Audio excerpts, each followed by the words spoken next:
Радий вітати в Україні міністра закордонних справ і міністра оборони Ірландії Саймона Ковені. I'm very happy to welcome the Minister of Foreign Affairs as well as the Minister of Defence of Ireland, Sаймон Ковени, in Ukraine. З початку російського вторгнення в Києві були президенти, глави урядів, спікери парламентів, глава європейської дипломатії, але саме Саймон став першим міністром закордонних справ іноземної країни, який відвідав столицю України в воєнний час, і я вдячний йому за хоробрість та солідарність з Україною.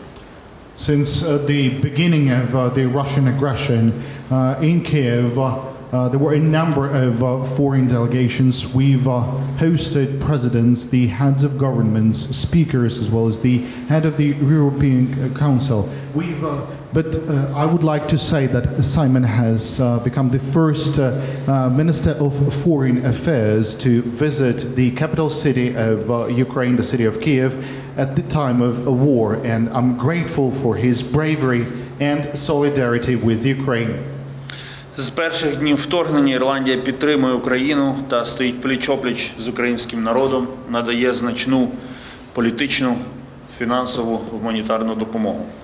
From the very first days of aggression, Ireland stands in support of Ukraine, stands shoulder to shoulder with the Ukrainian people and provides significant financial, political and humanitarian support. Однією з перших Ірландія простягнула руку допомоги українцям, які вимушені були виїхати за кордон. Вже наступного дня після початку вторгнення Ірландія скасувала візи, забезпечує все необхідне для перебування і адаптації громадян України. Ireland was among the first countries to extend the hand of support and assistance to those people of Ukraine who were forced to live abroad. And on the next day, since the beginning of the aggression, Ireland has cancelled the visas and is providing everything necessary for the support and adaptation of the people of Ukraine living to Ireland. Я вдячний уряду, парламенту Ірландії та ірландським громадянам за підтримку.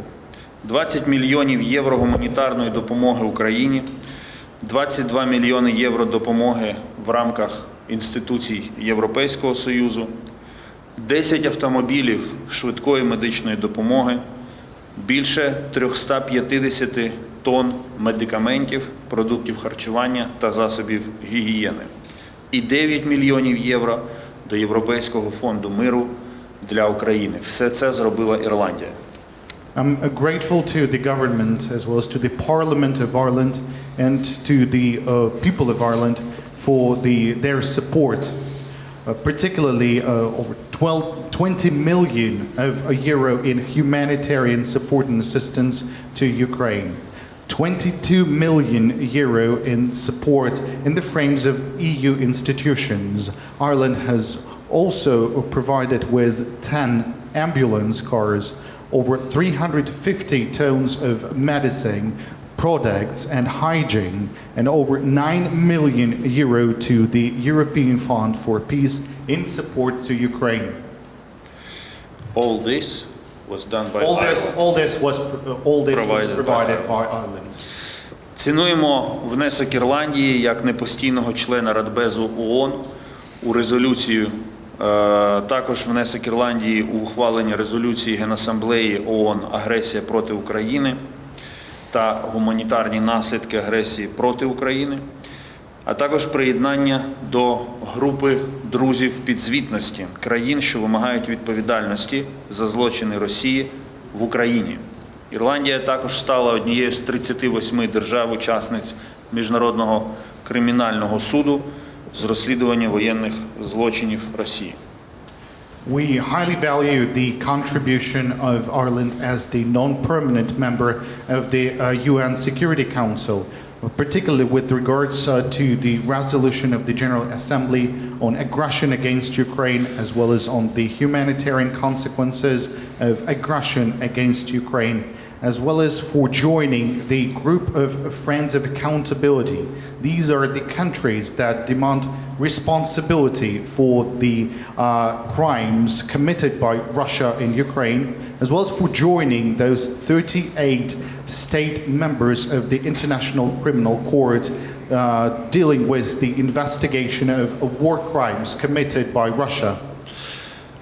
Тому сьогодні ми говорили про те, як зупинити війну в Україні. І тут ми маємо в Ірландії надійного партнера. Ми говорили про наступні санкції Європейського Союзу проти Росії. І домовилися, що Ірландія буде активно працювати з, скажімо так, з країнами, які ще трохи скептично налаштовані щодо нафтового ембарго, щодо необхідності запровадження нафтового ембарго проти Росії. And that is why in the course of our today's negotiation, we have discussed a number of issues, particularly how to stop the war in Ukraine, as well as I would like to underline that Ireland is our reliable partner. We've also talked on the next sanctions that could be imposed against Russia and the cooperation that we would need to establish with regards to support from Ireland in working with those countries that remain somewhat skeptic with regards to imposing the oil embargo against Russia. Мені було надзвичайно приємно і важливо почути сьогодні від Саймона, що Ірландія підтримує повноцінне членство України в Європейському Союзі. Ця підтримка є рішучою, дієвою. І Ірландія працюватиме над тим, щоб це сталося якнайшвидше. I was extremely pleased to hear that Ireland supports the full-fledged membership of Ukraine with the European Union, and this is the decisive support from to Ukraine.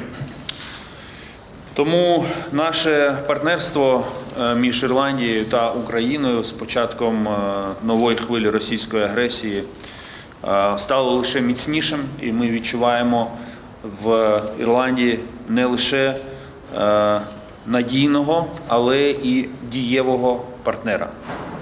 And I would like to say that the partnership between Ireland and Ukraine has become even stronger since the beginning of Russian aggression, and we truly feel this reliable partner that Ireland is representing to Ukraine. Thank you. Дякую.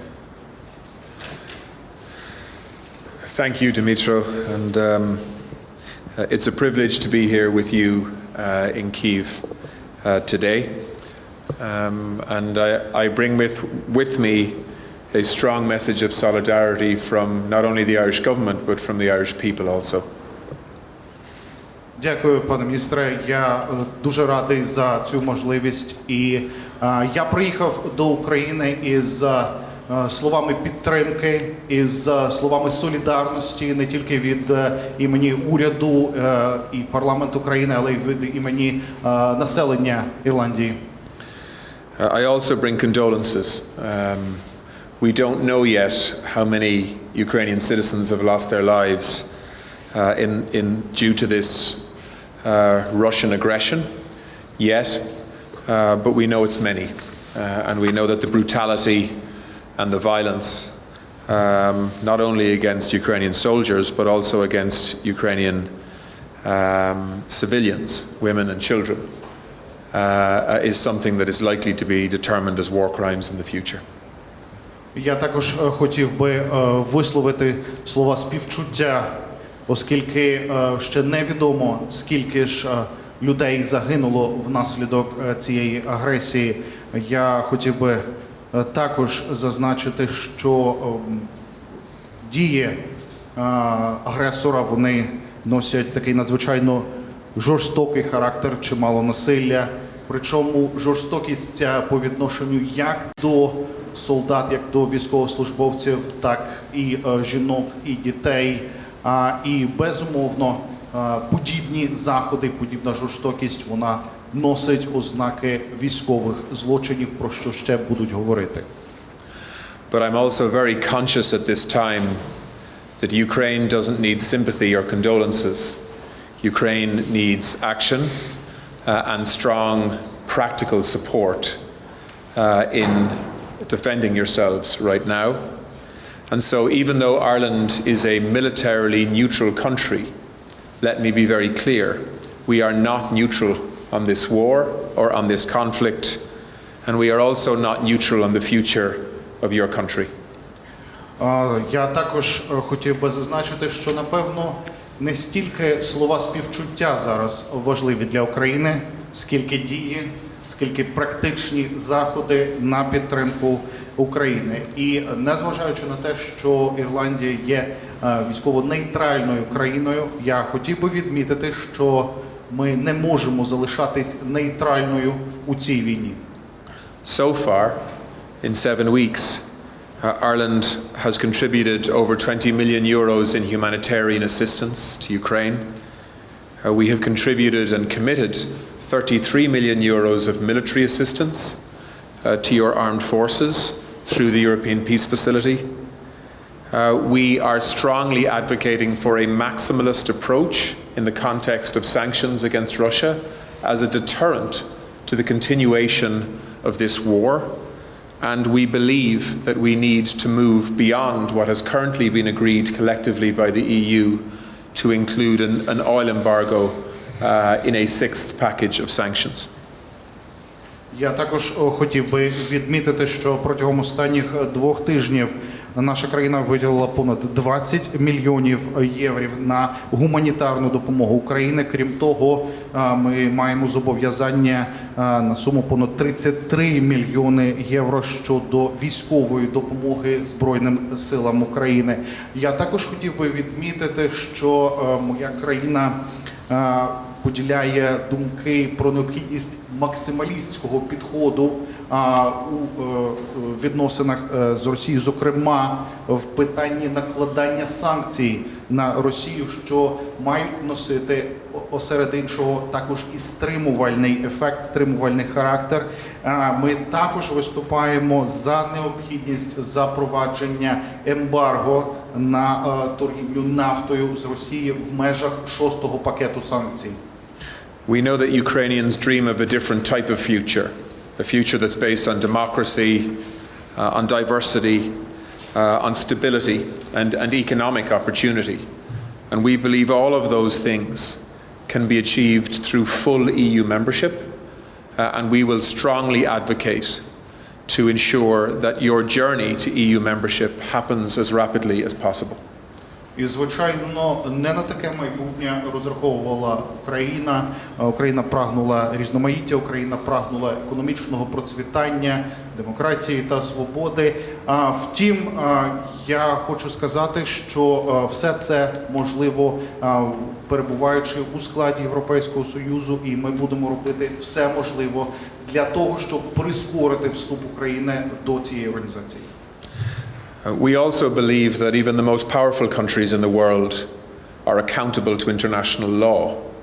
And we believe that a lot of the atrocities that are taking place against Ukrainian citizens at the moment need to be part of a process to ensure that there is full accountability for those actions.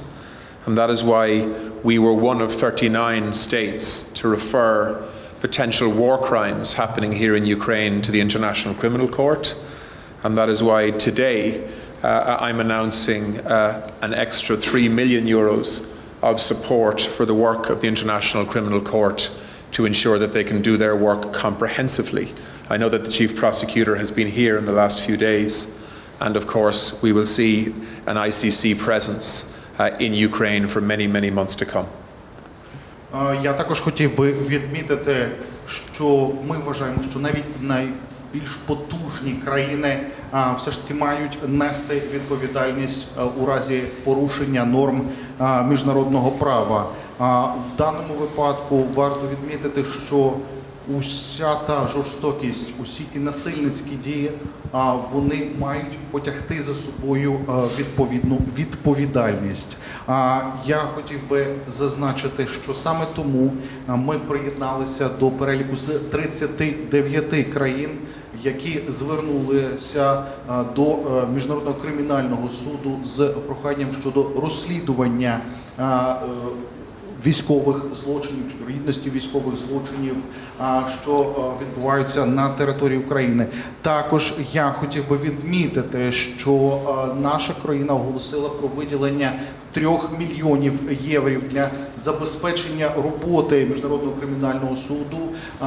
І також я чудово розумію, що і прокурор Міжнародного суду перебував протягом певного періоду часу в Україні, він відвідував. Тож ми будемо усіляко підтримувати роботу Міжнародного кримінального суду. Ireland may be a small country, but we have a big voice at the moment due to our membership of the UN Security Council, and we intend on using that voice to undermine disinformation when it comes, but also to both demand accountability and decisions at a multilateral level through the UN architecture and indeed other multilateral organizations to bring this madness to an end in terms of Russian aggression and war making in your country. Я також хотів би відзначити, що Ірландія – це невелика за розміром країна, та тим не менш голос нашої країни зможуть і будуть чути, оскільки зараз ми, зокрема, входимо до Ради безпеки ООН, як непостійна країна-член Ради безпеки ООН. Тож ми будемо боротися із дезінформацією, ми будемо вимагати відповідальності, ми будемо усіляко підтримувати і працювати на різних платформах, на різних майданчиках. Next month, Ireland will take our seat on the Executive Council of the Organisation for the Prohibition of Chemical Weapons, and we intend to use that position to ensure that any use of chemical weapons is followed up on by the international community, and those responsible are held to account in the weeks ahead. We have heard disturbing reports from Mariupol in terms of the risk of chemical weapons in recent days. Ireland also will take the chair of the Council of Europe next month for the next 6 months, and again we intend on using that influence to try to bring this war to an end. Крім того, я хотів би зазначити, що наступного місяця Ірландія відіграватиме дуже значну роль у виконавчій раді з питань нерозповсюдження і контролю за розповсюдженням хімічної зброї. І відповідно ми дуже занепокоєні тією інформацією, що наразі поширюється. Тож ми будемо контролювати і дійсно пильнувати за усією цією ситуацією та інформацією. Також я хотів би зазначити, що дуже скоро Ірландія саме отримає можливість головувати на засіданнях Ради Європи протягом наступних 6 місяців. І ми також будемо використовувати цю нагоду для того, щоб надавати підтримку Україні. At the start of this war, we removed the visa restriction on Ukrainians coming to Ireland, and that was because we recognized that we were likely to see tens of thousands of Ukrainians fleeing conflict and war coming to seek refuge in our country, in our island on the west coast of the EU. And so far, about 23,000 Ukrainians have come. And we are doing everything we can to make our home your home. Я також хотів би відмітити, що одразу після початку російської агресії ми скасували візи для в'їзду українців на територію Ірландії в очікуванні на те, що десятки тисяч українців які будуть вимушені залишити територію України через війну, через російську агресію, прийдуть на територію Ірландії. І я хотів би зазначити, що наразі 23 тисячі українців скористалися цією можливістю, наразі перебувають в Ірландії. Ми надаємо їм усіляку підтримку і допомогу. Finally, can I say that it's important, even in the darkest hours, to think about the possibility of peace. And for my country, 24 years ago this week, on Good Friday, which for Christians is tomorrow, my island made peace. A peace agreement that has lasted since then, where people who were killing each other are now arguing with each other through politics and finding a way to live together in peace.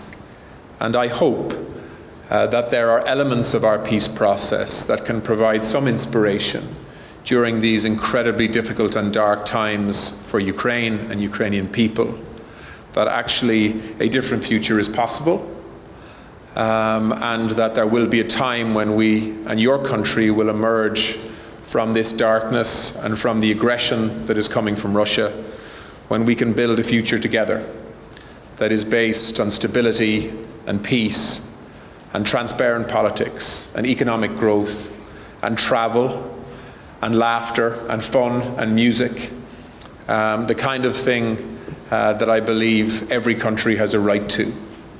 The last time I was here in Kyiv was 8 months ago during the Crimea platform.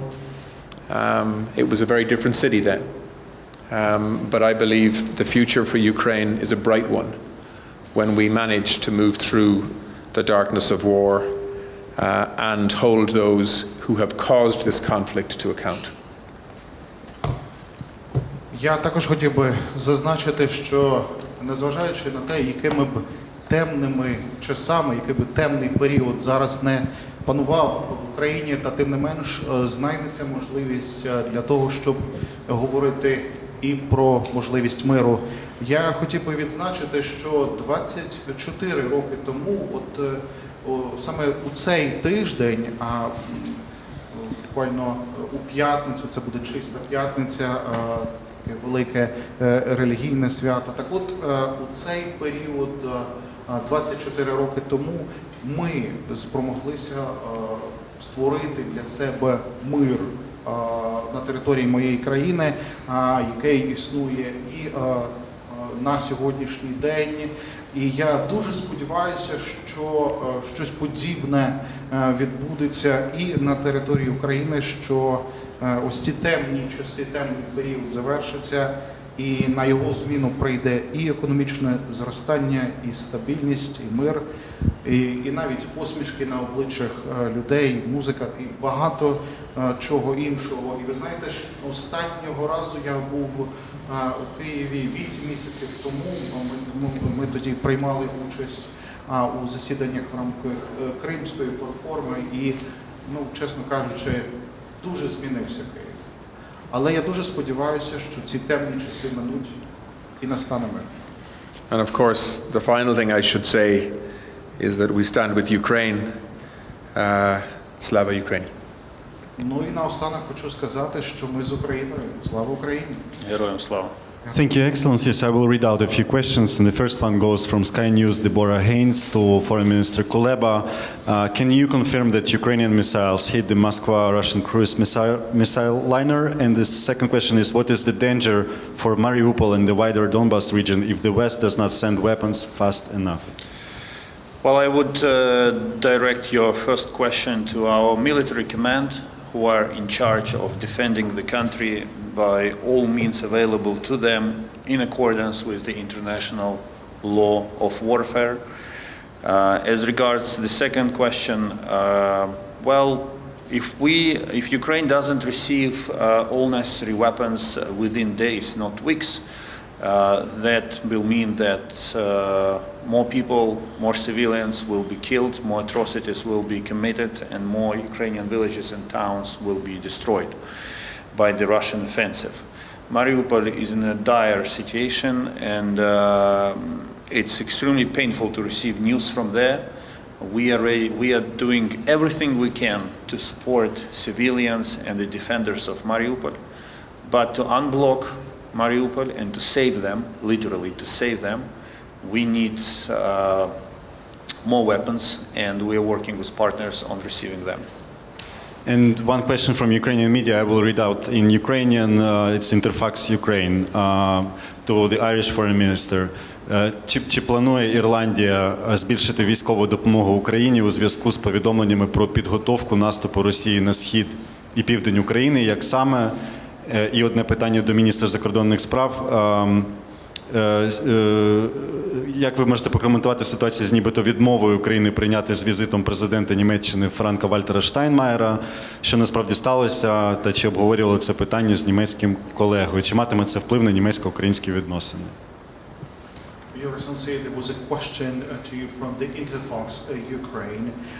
They're asking whether the Ireland is planning to increase the military support to Ukraine, considering the information on the plans of Russia to launch more of their offensive operations in the east and in the south of Ukraine. And if this is the case, how this support could be further reinforced? Yeah, so the straight answer to that question is yes. This week, the European Union has approved another €500 million of military assistance to the Ukrainian military, and Ireland will contribute fully to to that funding. So to date, Ireland has committed €33 million of assistance to the Ukrainian military. The Irish contribution focuses on non-lethal weapons, but it's still important military assistance in terms of body armour, medical supplies, fuel, and other military equipment. It's the areas where we have expertise.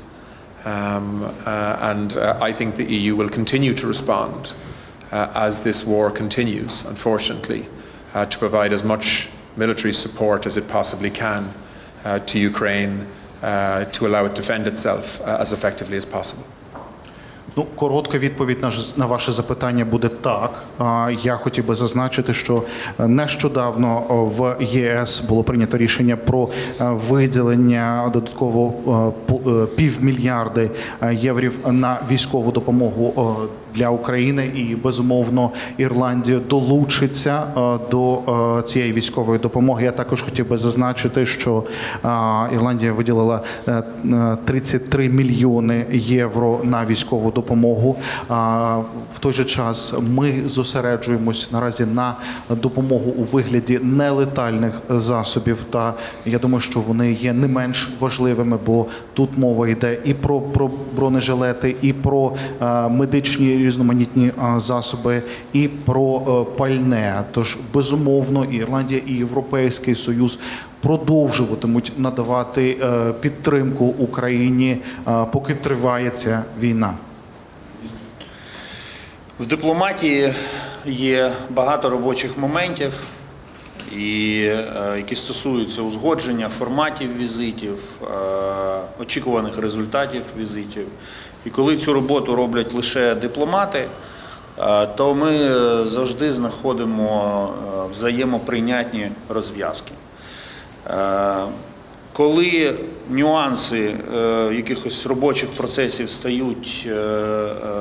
потрапляють в ЗМІ, або коли в ЗМІ з'являється неперевірена інформація, то виникають публічні дискусії, публічні скандали, публічні емоції, які заважають роботі і створюють негативне тло. І саме саме таку ситуацію ми зараз маємо з Німеччиною. Мені прикро, що повідомлення від одного з німецьких медіа з посиланням на джерело спричинило ту непросту ситуацію, яку ми зараз маємо. Але у зв'язку з цим я хочу сказати лише дві речі. По-перше, Україна з великою повагою ставиться до Німеччини. Ми не завжди в усьому згодні з німецькою політикою, але ми поважаємо Німеччину як державу, як партнера. І для нас абсолютно очевидно, що глава держави, президент Федеративної Республіки Німеччина є одним з символів цієї держави. І ми з такою ж самою повагою ставимося до інституції президента, до інституції федерального президента. І друге, ми не зацікавлені в ескалації, ми не зацікавлені в загостренні двосторонніх відносин. Тому я переконаний, що ця ситуація буде врегульована дипломатичними каналами і ніякої шкоди для українсько-німецьких відносин не буде. Ще раз наголошую, що ми виступаємо за відносини, які будуються на взаємній повазі і на, скажу відверто, побудові, створенні нової німецької політики щодо України за нинішніх обставин. І таку нову німецьку політику ми очікуємо від нового німецького уряду.